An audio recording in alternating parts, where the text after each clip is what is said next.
Welcome to my channel. இன்றைக்கி நம்ம sometimes fun ஃபேக்ட்ஸில் பார்க்க போகிறது என்னென்னா top 15 weird things only Americans do. உலகத்தில் இருக்க ஒவ்வொரு நாட்டுக்கு ஏற்ற மாதிரி அவங்களோட வாழ்க்கை முறையும் பழக்க வழக்கங்களும் வித்தியாசப்படுது. அதே மாதிரி தான் அமெரிக்கர்கள் ரொம்ப நார்மலாக செய்யக்கூடிய பல விஷயங்கள் நம்ம எல்லாருக்கும் வித்தியாசமாக தெரியுது. அந்த பழக்கங்கள் என்னென்னு இப்போ பார்ப்போம். நம்பர் 15 இருக்கிறது எக்ஸசிவ் வாட்டர் யூசேஜ், அதாவது அதிகமாக தண்ணி உபயோகிக்கிறது. ஆமாங்க, டாய்லெட் பேப்பர் யூஸ் பண்ணுற இதே நாட்டில் தான் தண்ணியும் அதிகமாக யூஸ் பண்ணுறாங்க. பாத் டப்ஸ், டாய்லெட் பவுல்ஸ்னு பல விதங்களில் தண்ணி அதிகமாக யூஸ் பண்ணப்படுது. 3 பேரில் ஒரு அமெரிக்கனுக்கு ப்ரஷ் பண்ணும்போது டேப் வாட்டரை ரன்னிங்கில் வைக்கிற பழக்கம் இருக்குன்னு ரீசெண்ட் சர்வே ரிசல்ட் சொல்லுது. அடுத்து நம்பர் 14 பார்த்தோம்னா credit cards instead of cash. அமெரிக்காவில் கிட்டத்தட்ட எல்லாருமே கிரெடிட் கார்டு ஹோல்டர்ஸாக இருக்காங்க. ரீசெண்ட் ஸ்டாட்டிஸ்டிக்ஸ் என்ன சொல்லுதுன்னு பார்த்தோம்னா 78% அமெரிக்கர்கள் கிரெடிட் கார்ட்ஸ் வச்சுருக்காங்க. எந்த ஒரு டிரான்சாக்ஷனும் கார்ட்ஸ் மூலியமாக தான் பண்ணுறாங்க. இதனாலேயே காசு நோட்டுகள் பார்க்குறது அமெரிக்காவில் ரொம்பவே அபூர்வமாக இருக்குது. நம்பர் 13 லார்ஜ் கேப்ஸ் இன் டாய்லெட் டோர்ஸ். அமெரிக்காவில் இருக்கக்கூடிய எல்லா பப்ளிக் ரெஸ்ட் ரூம்ஸ்லேயுமே டோர்ஸோட சைட்ஸில் கதவோட ஃப்ரேமுக்கும் கதவுக்கும் நடுவில் பெரிய கேப் இருக்கும். டாய்லெட் யூஸ் பண்ணுறவங்க யாருன்னு வெளியே இருக்கிறவங்க யாருன்னு டாய்லெட் யூஸ் பண்ணுறவங்களாலையும் தெளிவாக அந்த கேப் வழியாக பார்க்க முடியும். ஏன் அந்த டோரில் அவ்வளோ பெரிய கேப் இருக்குது அப்படிங்கிறதுக்கான ரீசன் யாருக்குமே தெரியலன்னு தான் சொல்லணும். ஆனால் பெரும்பாலும் கிளீனிங் ப்ராசஸை சுலபமாக்கவும் அந்த டாய்லெட்டில் ஆள் இருக்காங்கன்னு வெளியே வெயிட் பண்ணுறவங்க தெரிஞ்சுக்கிறதுக்காகவும் சொல்கிறாங்க. இது வேர்ல்டில் மற்ற எந்த கண்ட்ரீஸ்லேயும் இல்லாத ஒரு வினோதமான விஷயம். நம்பர் 12 இருக்கிறது ஃப்ரீ ரீஃபில்ஸ். அமெரிக்காவில் இருக்கக்கூடிய 87% ஃபாஸ்ட் ஃபுட் செயின்ஸில், அதாவது மெக்டானல்ட்ஸ், பர்கர் கிங், வெண்டீஸ் மாதிரியான கடைகளில் நம்ம வாங்குகிற எந்த ஒரு ட்ரிங்க்கும் எத்தனை தடவை வேணாலும் ரீஃபில் பண்ணிக்கலாம். அதுக்கு எக்ஸ்ட்ரா காசு கிடையாது, டோட்டலி ஃப்ரீ. இந்த ஃப்ரீ ரீஃபில் பழக்கம் அமெரிக்காவை தவிர யூரோப், ஏஷியன் கண்ட்ரீஸில் பெரும்பாலும் இருக்கிறது இல்லை. Number 11 zed pronounced as Z. English ஆல்ஃபபெட்ஸில் கடைசியாக 26வது ஆல்ஃபபெட்டான இந்த லெட்டரை நம்ம எல்லாரும் ஜெட்னு படிச்சு இருப்போம். ஆனால் அமெரிக்கன்ஸு கேட்டால் அவங்களோட பதில் Z. அது ஏன்னு பார்த்தோம்னா இங்கிலீஷ் அதிகமாக பேசப்படுற நாடுகளான UK, கனடா, ஆஸ்திரேலியா, நியூசிலாந்து மற்றும் நம்ம இந்தியாவில் இருக்க எல்லாருமே பிரிட்டிஷ் இங்கிலீஷ் தான் ஃபாலோ பண்ணுறோம். ஆனால் அமெரிக்கர்கள் அமெரிக்கன் இங்கிலீஷ் தான் யூஸ் பண்ணுறாங்க. அதான் இந்த difference. Number 10 coffee to go.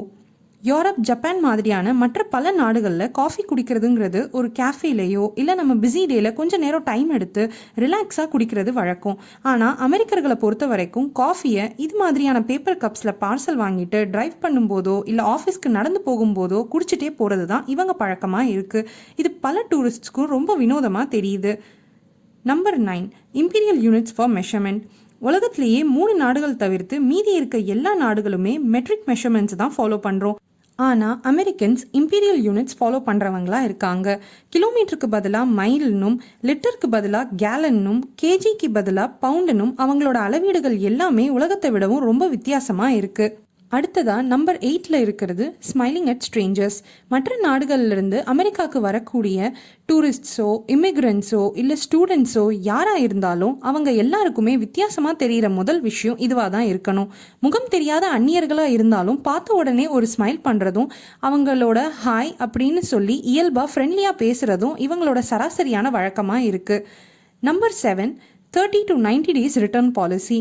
அமெரிக்கர்களோட shopping முறையை எடுத்துக்கிட்டோம்னா அவங்க வாங்கக்கூடிய எந்த பொருளாக இருந்தாலும் அது பிடிக்கலைன்னா 30லிருந்து 90 நாட்களுக்குள்ளே ரிட்டர்ன் பண்ணிடலாம். ஏன் எதுக்குன்னு கேள்வி கிடையாது, ஃபுல் ரீஃபண்டும் உண்டு.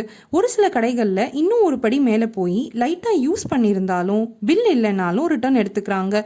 உலகத்தில் வேற எந்த நாட்டிலையும் 20 நாளுக்கு மேலே ரிட்டர்ன் பாலிசி கிடையவே கிடையாது. அடுத்ததாக நம்ம லிஸ்ட்டில் 6 இருக்கிறது ரைட்டிங் இன் MDY ஃபார்மேட். அமெரிக்காவில் எல்லாருமே டேட் எழுதும்போது மாதம் முதல்லையும் அடுத்த தேதி அப்புறம் வருஷம்னு எழுதுவாங்க. ஆனால் நம்மள மாதிரி மற்ற உலக நாடுகளில் தேதியை முதல்ல எழுதுறது தான் பழக்கம். நம்ம டாப் 5 லிஸ்ட்டில் 5th பிளேஸில் இருக்கிறது 15% டிப்ஸ் மினிமம்.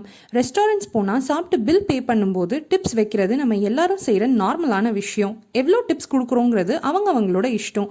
ஒரு சில நாடுகளில் டிப்ஸ் வைக்கிறதே ரூடாக இருக்கும்போது அமெரிக்கர்களை பொறுத்த வரைக்கும் குறைஞ்சபட்சம் 15% டிப்ஸ் வைக்கிறது தான் நார்மல். 15%க்கு குறைவாக டிப்ஸ் வைக்கிறத ரொம்பவும் இழிவாக பார்க்குறாங்க.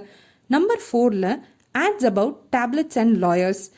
அசித்ரோமைசின், விகோடின் மாதிரியான டாக்டர்ஸ் ப்ரிஸ்கிரிப்ஷன் தேவைப்படுற மாத்திரைகளை ப்ரிஸ்கிரிப்ஷன் ட்ரக்ஸ்னு சொல்லுவாங்க. அந்த ப்ரிஸ்கிரிப்ஷன் ட்ரக்கை அட்வர்டைஸ் பண்ணுறது பல கண்ட்ரீஸில் இல்லீகல். ஆனால் அமெரிக்காவில் இது ரொம்பவே சராசரியாக இருக்குது. அதே மாதிரி தான் இவங்க லாயர்ஸையும் டிவி ஆட்ஸ், ஸ்ட்ரீட் பேனர்ஸ்னு அதிகமாக விளம்பரப்படுத்துகிறாங்க. நம்பர் 3ல இருக்கிறது over priced college and medical facilities. First ஸ்டாண்டர்ட்லேருந்து 12th ஸ்டாண்டர்ட் வரைக்கும் பள்ளி கல்வியை இலவசமாக வழங்குற ஊர் அமெரிக்கா. ஆனால் அதே ஊரில் ஒரு காலேஜ் டிகிரி வாங்க எல்லாரும் கடன் வாங்குற நிலைமைக்கு தள்ளப்படுற அளவுக்கு ரொம்பவும் காஸ்ட்லியாக வச்சுருக்காங்க. கவர்மெண்ட் எடுத்து நடத்தக்கூடிய ஸ்டேட் காலேஜஸில் ஒரு வருஷத்துக்கு குறைஞ்சது $21,000 ஆகுது. நம்ம இந்தியன் ரூபாய்க்கு அது 15 லட்சம். அதுவே ஹார்வர்ட், ஏல் மாதிரியான ப்ரைவேட் காலேஜஸில் $72,000 per year வாங்குறாங்க. அது நம்ம ஊர் காசுக்கு 54 லட்சம். இதனாலேயே ஒரு டிகிரி வாங்குறதுக்கு காலேஜ் ஸ்டூடெண்ட்ஸ் எல்லாருமே இங்கே ஸ்டூடெண்ட் லோன் எடுக்கிறாங்க. நம்பர் 2ல என்னன்னு பார்த்தோம்னா புவர் பப்ளிக் டிரான்ஸ்போர்ட். அமெரிக்காவில் இருக்க நியூயார்க், பாஸ்டன், சிகாகோ மாதிரியான மெயின் சிட்டிஸை தவிர்த்து மற்ற எந்த இடங்கள்லையுமே ஒரு டாக்ஸியோ பஸ்ஸோ பார்க்குறது ரொம்பவே கஷ்டம். வெறும் 5% அமெரிக்கன்ஸ், அதாவது 5% அமெரிக்கர்கள் மட்டுமே பப்ளிக் டிரான்ஸ்போர்ட் உபயோகிக்கிறவங்களா இருக்காங்க. நம்மளோட டாப் 15 லிஸ்ட்டில் நம்பர் 1 இடம் பிடிச்சிருக்க விஷயம் என்னன்னு பார்த்தோம்னா ஃப்ளாக்ஸ் எவ்ரிவேர். அமெரிக்கர்கள் ரொம்பவும் தேசப்பற்று உடையவர்களாக இருக்காங்க. அதை வெளிப்படுத்தும் வகையாக அவங்களோட டிஷர்ட்ஸ், ட்ரெஸ், ஷூஸ், சாக்ஸ், தொப்பி, பாடி டேட்டூஸ்னு எல்லாத்துலேயும் அவங்களோட நேஷ்னல் ஃப்ளாகை போட்டுக்கிறாங்க. அது மட்டும் இல்லாமல் நிறைய அமெரிக்கன்ஸ் அவங்க கார்லேயும், வீட்டு கார்டன் இல்லைனா பேக்யார்ட்லேயும் அவங்களோட நேஷ்னல் ஃப்ளாகை வச்சுக்குவாங்க. உலக நாடுகளில் வேற எந்த நாட்டிலையுமே இந்தளவுக்கு அவங்களோட தேசிய கொடியை விளம்பரப்படுத்த மாட்டாங்க. இந்த வீடியோ உங்களுக்கு பிடிச்சிருந்தா லைக் பண்ணுங்கள், ஷேர் பண்ணுங்கள் அண்ட் சம்டைம்ஸ் சேனலுக்கு சப்ஸ்கிரைப் பண்ணுங்கள்.